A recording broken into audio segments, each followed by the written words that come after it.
Est-ce que je suis vraiment croyant?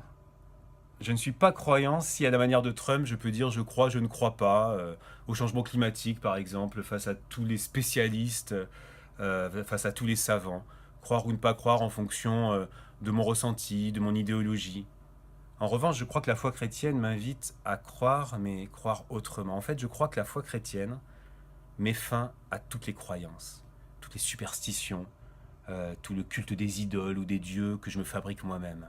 Pour trois raisons. D'abord, la foi chrétienne, elle n'est pas opposée à l'intelligence. Elle n'est pas opposée au savoir. Dieu d'ailleurs dit qu'il vient renouveler notre intelligence. Elle n'est pas opposée à la raison. Elle n'est pas opposée à la science. Elle répond à une autre question que la science. La deuxième chose, c'est que la foi est une préparation permanente.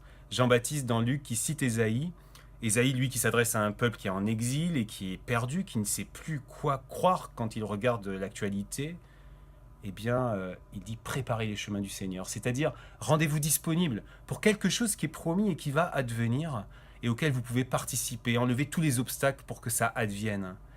Donc, il y a une promesse dans cette foi-là. Il y a un mouvement.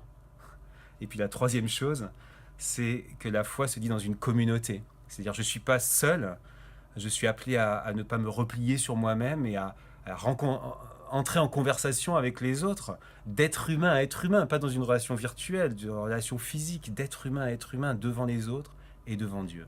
Je vous cite un verset d'Éphésiens au chapitre 6 qui dit « Prenez surtout le bouclier de la foi, il vous permettra d'éteindre tous les projectiles enflammés du malin. » Et le malin, c'est celui qui divise, c'est le diviseur.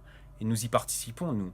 Lorsque nous balançons toutes nos croyances sur Internet ou ailleurs sans savoir l'effet qu'elles vont avoir, mais ce qu'elles vont diviser. Elles vont diviser la communauté, elles vont diviser nous-mêmes de l'intérieur. Alors oui, la croyance, c'est l'opinion, c'est le sentiment, c'est le ressenti. La foi chrétienne, c'est une relation, c'est une réflexion, une exigence. Elle nous engage. Choisissons la vie.